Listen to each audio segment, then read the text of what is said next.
بسم اللہ الرحمن الرحیم۔ حضور علیہ الصلوۃ والسلام کے مشہور دشمنوں کے نام اور ان کا ظلم و ستم۔ جو کفار مکہ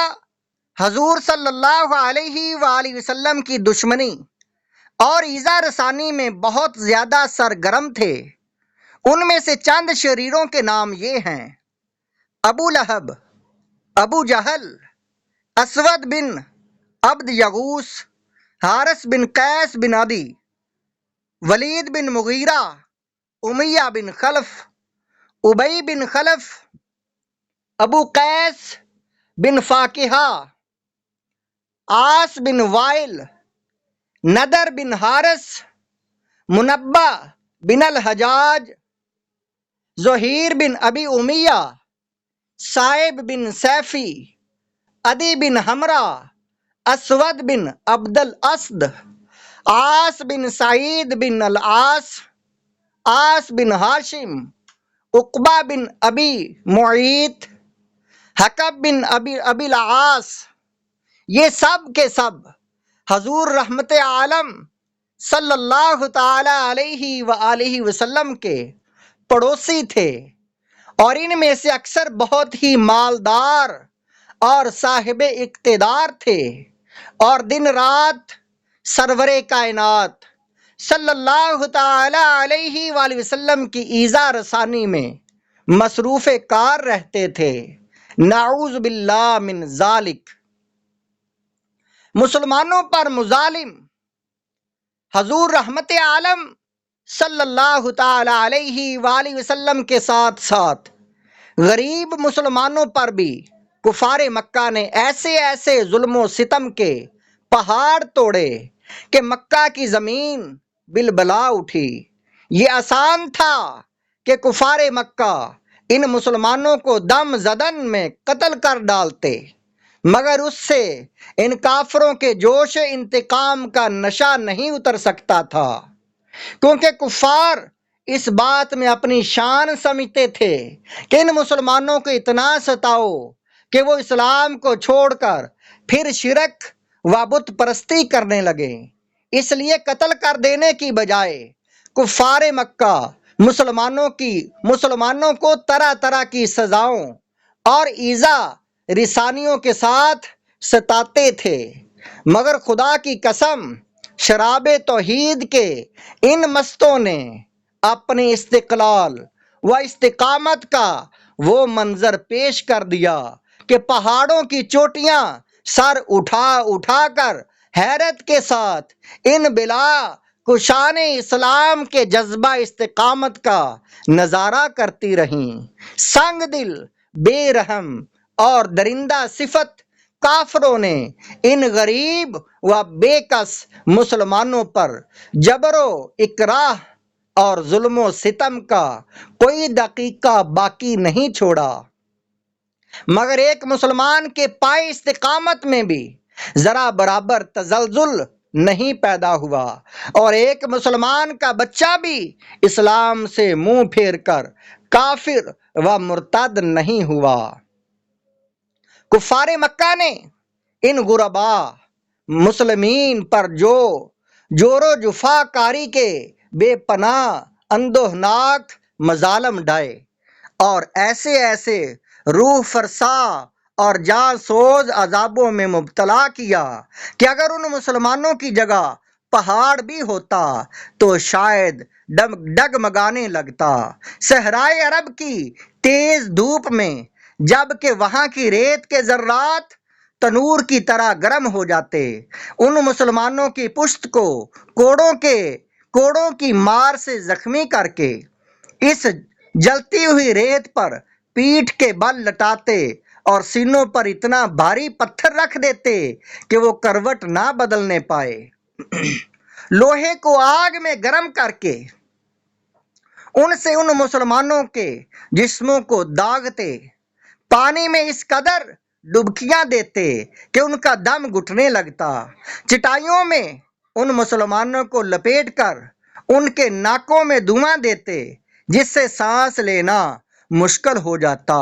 اور وہ کرب و بے چینی سے بدحواس ہو جاتے۔ حضرت خباب بن الارت رضی اللہ تعالیٰ عنہ یہ اس زمانے میں اسلام لائے جب حضور صلی اللہ علیہ وآلہ وسلم حضرت ارقم بن ابو ارقم رضی اللہ تعالیٰ عنہ کے گھر میں مقیم تھے، اور صرف چند ہی آدمی مسلمان ہوئے تھے۔ قریش نے ان کو بے حد ستایا، یہاں تک کہ کوئلے کے انگاروں پر ان کو چت لٹایا، اور ایک شخص ان کے سینے پر پاؤں رکھ کر کھڑا رہا، یہاں تک کہ ان کی پیٹھ کی چربی اور رطوبت سے کوئلے بجھ گئے۔ برسوں کے بعد جب حضرت خباب رضی اللہ تعالیٰ عنہ نے یہ واقعہ حضرت امیر المومنین حضرت عمر فاروق رضی اللہ تعالیٰ عنہ کے سامنے بیان کیا تو اپنی پیٹھ کھول کر دکھائی، پوری پیٹھ پر سفید سفید داغ دبے پڑے ہوئے تھے۔ اس عبرتناک منظر کو دیکھ کر حضرت عمر فاروق رضی اللہ تعالیٰ عنہ کا دل بھر آیا اور وہ رو پڑے۔ طبقات ابن سعد جلد نمبر 3 تذکرہ خباب۔ حضرت بلال رضی اللہ تعالیٰ عنہ کو جو امیہ بن خلف کافر کے غلام تھے، ان کی گردن میں رسی باندھ کر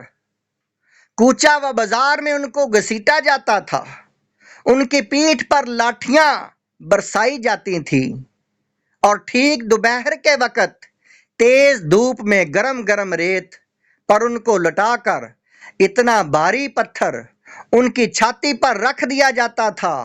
کہ ان کی زبان باہر نکل آتی تھی۔ امیہ کافر کہتا تھا کہ اسلام سے باز آ جاؤ ورنہ اسی طرح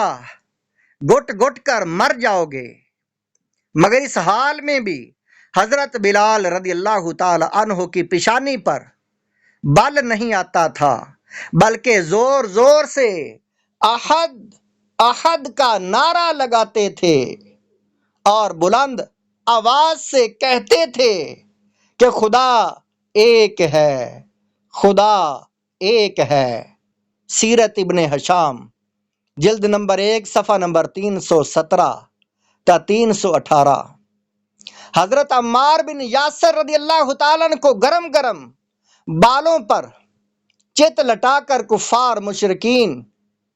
قریش اس قدر مارتے تھے کہ آپ بے ہوش ہو جاتے تھے۔ ان کی والدہ حضرت بی بی سمیہ رضی اللہ تعالی عنہا کو اسلام لانے کی بنا پر ابو جہل نے ان کی ناف کے نیچے ایسا نیزہ مارا کہ یہ شہید ہو گئی۔ حضرت عمار رضی اللہ تعالیٰ عنہ کے والد حضرت یاسر رضی اللہ تعالیٰ عنہ بھی کفار کی مار کھاتے کھاتے شہید ہو گئے۔ حضرت صہیب رومی رضی اللہ تعالیٰ عنہ کو کفار مکہ اس قدر طرح طرح کی اذیت دیتے اور ایسی ایسی مار داڑ کرتے کہ یہ گھٹنوں کے یہ گھنٹوں بے ہوش رہتے۔ جب یہ ہجرت کرنے لگے تو کفار مکہ نے کہا کہ تم اپنا سارا مال و سامان یہاں چھوڑ کر مدینہ جا سکتے ہو۔ آپ خوشی خوشی دنیا کی دولت پر لات مار کر اپنی متاع ایمان کو ساتھ لے کر مدینہ چلے گئے۔ سبحان اللہ۔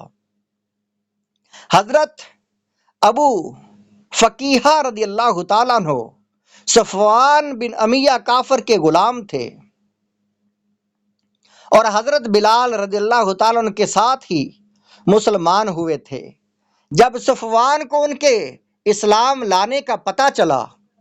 تو اس نے ان کے گلے میں رسی کا پھندا ڈال کر ان کو گھسیٹا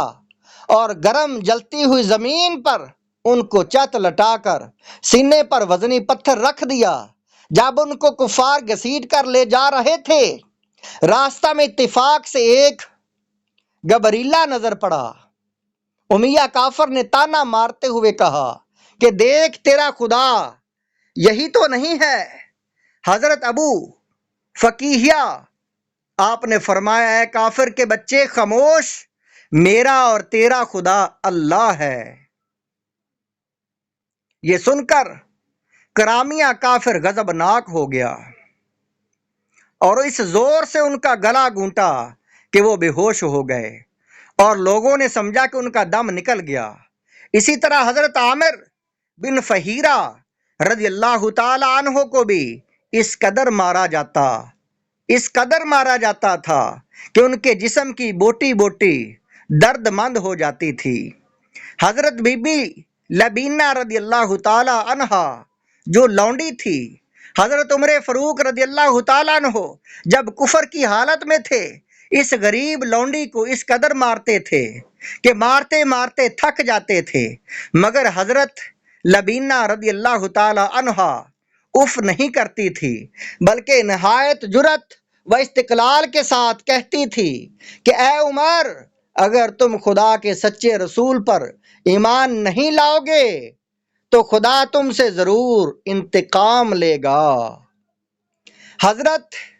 زنیرہ رضی اللہ تعالی عنہا حضرت عمر فاروق رضی اللہ تعالیٰ عنہ کے گھرانے کی باندی تھی۔ یہ مسلمان ہو گئی تو ان کو اس قدر کافروں نے مارا کہ ان کی آنکھیں جاتی رہیں، یعنی آپ اندھی ہو گئیں،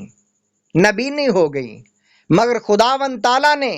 حضور اقدس صلی اللہ علیہ وسلم کی دعا سے پھر ان کی آنکھوں میں روشنی عطا فرما دی۔ تو مشرکین کہنے لگے یہ محمد صلی اللہ علیہ وآلہ وسلم کا جادو کا اثر ہے۔ یہ حوالہ زرقانی علی المواہب جلد نمبر 1 صفحہ نمبر 270 ہے۔ اسی طرح حضرت بی بی نہدیہ اور حضرت بی بی ام عبیس رضی اللہ تعالی عنہما بھی باندیاں تھی۔ اسلام لانے کے بعد کفار مکہ نے ان دونوں کو طرح طرح کی تکلیفیں دے کر بے پناہ اذیتیں دیں، مگر یہ اللہ والیاں صبر و شکر کے ساتھ ان بڑی بڑی مصیبتوں کو جھیلتی رہیں اور اسلام سے ان کے قدم نہیں ڈگمگائے۔ حضرت یار غار مصطفیٰ ابو بکر صدیق رضی اللہ تعالیٰ عنہ باصفہ رضی اللہ تعالیٰ عنہ، آپ نے کس طرح اسلام پر اپنی دولت نثار کی، اس کی ایک جھلک یہ ہے کہ آپ نے ان غریب و بے کس مسلمانوں میں اکثر کی جان بچائی۔ آپ نے حضرت بلال و عامر بن فہیرہ و ابو فقیہہ و لبینہ و زنیرہ و نہدیہ و ام انیس رضی اللہ تعالی عنہم، ان تمام غلاموں کو بڑی بڑی رقمیں دے کر خریدا اور سب کو آزاد کر دیا، اور ان مظلوموں کو کافروں کی ایذاؤں سے بچا لیا۔ یہ حوالہ امام زرقانی نے اس کو علی المواہب اور سیرت ابن ہشام جلد نمبر 1 صفحہ نمبر 319 ہے۔ حضرت ابو ذر غفاری رضی اللہ تعالیٰ عنہ جب دامن اسلام میں آئے تو مکہ میں ایک مسافر کی حیثیت سے کئی دن تک حرم کعبہ میں رہے۔ یہ روزانہ زور زور سے چلا چلا کر اپنے اسلام کا اعلان کرتے تھے، اور روزانہ کفار قریش ان کو اس قدر مارتے تھے کہ آپ لہو لہان ہو جاتے تھے، اور ان دنوں میں آب زمزم کے سوا ان کو کچھ بھی کھانے پینے کو نہیں ملتا تھا۔ بخاری شریف جلد نمبر 1 صفحہ نمبر 544۔ واضح رہے کہ کفار مکہ کا یہ سلوک صرف غریبوں اور غلاموں ہی تک محدود نہیں تھا، بلکہ اسلام لانے کے جرم میں بڑے بڑے مالداروں اور رئیسوں کو بھی ان ظالموں نے نہیں بخشا۔ حضرت ابو بکر صدیق رضی اللہ تعالیٰ عنہ جو شہر مکہ کے ایک متمول اور ممتاز معززین میں سے تھے، مگر ان کو بھی حرم کعبہ میں کفار قریش نے اس قدر مارا کہ ان کا سر خون سے لت پت ہو گیا۔ اسی طرح حضرت عثمان غنی رضی اللہ تعالیٰ عنہ جو نہایت مالدار اور صاحب اقتدار تھے، جب یہ مسلمان ہوئے تو غیروں نے نہیں بلکہ خود ان کے چچا نے ان کو رسیوں میں جکڑ کر خوب مارا۔ حضرت زبیر بن عوام رضی اللہ تعالیٰ عنہ بڑے رعب و دبدبہ کے آدمی تھے، مگر انہوں نے جب اسلام قبول کیا تو ان کے چچا ان کو چٹائی میں لپیٹ کر ان کی ناک میں دھواں دیتے تھے، جس سے ان کا دم گھٹنے لگتا تھا۔ حضرت عمر رضی اللہ تعالیٰ عنہ کے چاچا بھائی اور بہنوئی حضرت سعید بن زید رضی اللہ تعالیٰ عنہ کتنے جاہ و اعزاز والے رئیس تھے، مگر جب ان کے اسلام کا حضرت عمر رضی اللہ تعالیٰ عنہ کو پتہ چلا تو ان کو رسی میں باندھ کر مارا اور ساتھ ہی ساتھ حضرت عمر رضی اللہ تعالیٰ عنہ نے اپنی بہن حضرت بی بی فاطمہ بنت الخطاب رضی اللہ تعالیٰ عنہ کو بھی اس زور سے تھپڑ مارا کہ ان کے کان کا آویزے گر پڑے اور چہرے پر خون بہہ نکلا۔